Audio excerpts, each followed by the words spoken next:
Вони зайняли стратегічні висоти. Все. А це в низині яке село? А тут? Да. Покровське. Ага.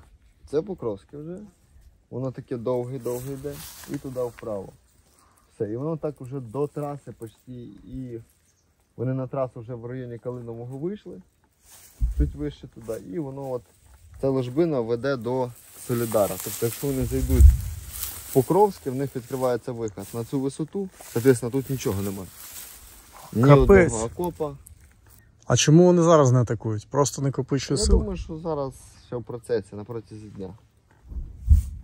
Може вони просто займають ті окопи, які наші залишили. Угу. Ну да, розгортаються, підтягуються. Ну. Вони теж не поспішають. Широким фронтом йдуть, тому моніторять ситуацію, бачать, що особо нічого не втрачають. Для роботи птура, Тут ідеальна для висота. роботи сінгера, ложбину, де вони заходять. Тобто тут можна спокійно і якісно робити роботу. От. Да, тут декілька цікавих дуже позицій. Там посередині. Угу. А які відстані там от, до тієї висоти? Звідси? Звідси десь 3600 десь отак. Вон до цієї висоти. 3600. Робоча дистанція будь-якого противотанкового засобу. Ну, Абсолютно. Тут зручно. і ставиш на висотах ключових СПшки з противотанковими засобами, нічого сюди не проїде, нічого не пройде насправді. Плюс хороших якісних коригувальників, які будуть коригувати артилерію в разі підходу піхоти. І все. Скажи, хтось тут буде зараз займати оці всі позиції? Ну, інакше тут же буде прорив. І він вже в процесі. Надіюся, що будуть. Будемо доповідати наверх, що треба тут робити якийсь укріп споруди, хоч щось копати, заганяти. Чого не заганяти трактора, між посадками копати?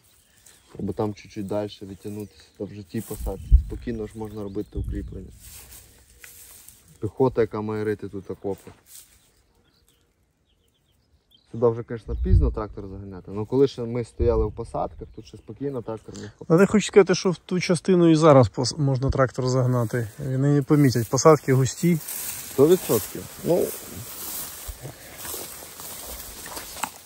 треба виставляти тут експерт.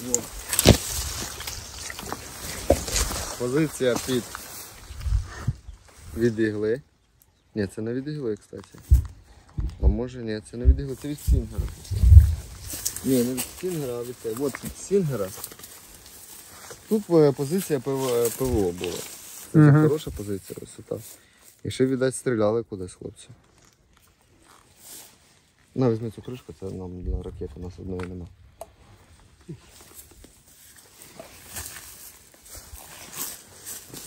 Да, відстрілялися і пішли. Да, хорошу ямку викопали ще до того.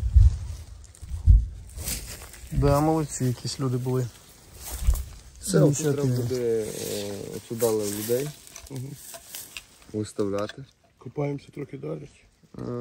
Чуть-чуть витягнемося, але так, щоб з неба не було видно. Зразу замаскувати це, щоб тут не нахлобучили. І підготувати під птур, ящиків принести, зробити таку тумбу виносну, щоб ти міг можна триногу було поставити. А які в тебе птури? Корнети. О, непогано. Є дві установки корнета. З тепловізором? Да. І якісна установка на птур з тепловізором. Фагот ще живий в тебе? Конечно. Ось тут мала би йти лінія оборони. Спокійно трактор копає. Ячеючки виробляє з посадки. І рапірно навіть. Ти ніколи не вибіж звідси підход. От ніколи. От коли трактор є отаку траншею до кінця, з ячейками, з виходами, з бліндажами.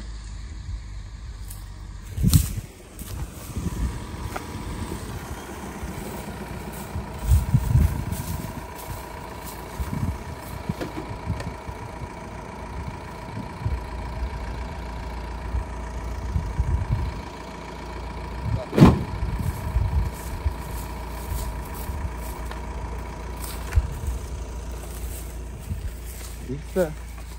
Якщо нормально, грамотно зробити оборону, можна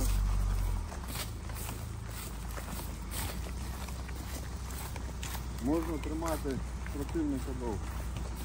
Блять, трошки на так.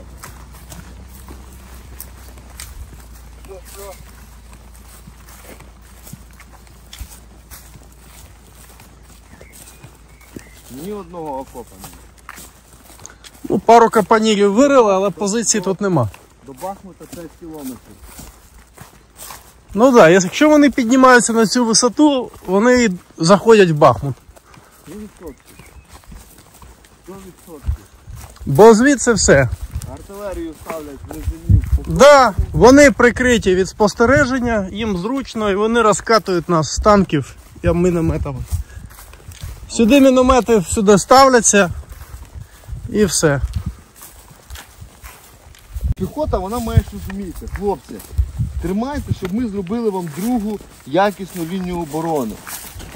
А не, от зараз ми там зайдемо, ми зараз штурманемо, та ну, це трохи важко. В них вогневі засоби переважають багато разів, ніж у нас. Особливо артилерія. Артилерія саме більше наносить вогневого враження нам. От. І піхота має зайти вже як мінімум в окопи, які вириті технікою. Він вже під вогнем не думає, як йому углубитися, щоб його снаряд не зачепив, а він вже думає, як йому побудувати оборону, де виставити, особливо командиру взвода чи роти, який бере на оборону ВОП чи РОП. І вже йому набагато легше. Соответственно, поки є можливість, поки противник не наносить вогневе враження, зробити, продумати евакуацію. Якщо для цього потрібно, навіть щоб під вогнем винести тим же окопом пораненого побратима. Ну от представте, працює 3-4 ствола мсти 152 калібру. От кусочку посадки. Не дай Бог 300. От як ти через поле зможеш винести? Якщо немає бронетехніки, якщо немає там МТЛБ евакуаційної машини. От як? Ніяк.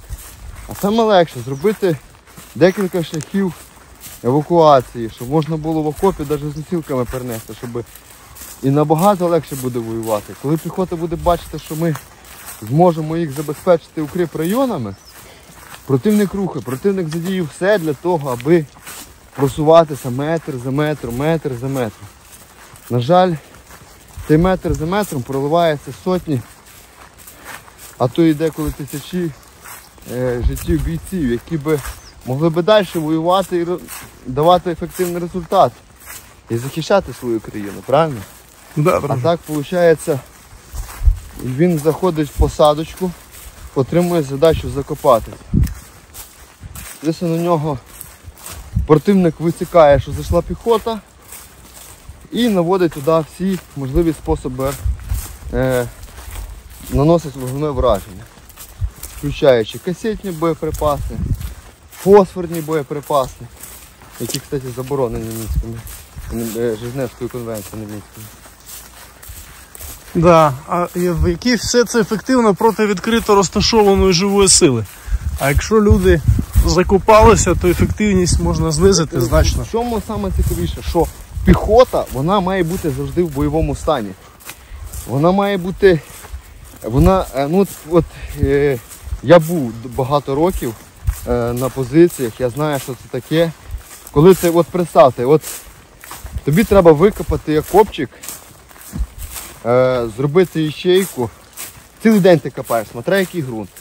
Якщо це поле, ну звичайно, що це легше. Якщо це брати посадку, там корінь багато, типу, або якусь гірську місцевість там, ну це дуже важко. І представте, ти викопав окоп, тебе накривають артилерією, і цілу ніч йде бой. От настільки боєздатність бійця буде, а командира роти, який має розраховувати. Да. Тобто він нульовий. Він нульовий, тому що і все, противник, користуючись цим моментом, знаючи, що в наших немає великих потужних укріп районів, під перекриттям артилерії вплоть до 100-200 метрів підходить до позиції, потім забігає, закидує гранату, поки наші контужені виходять з стану артилерійського обстрілу. От і все.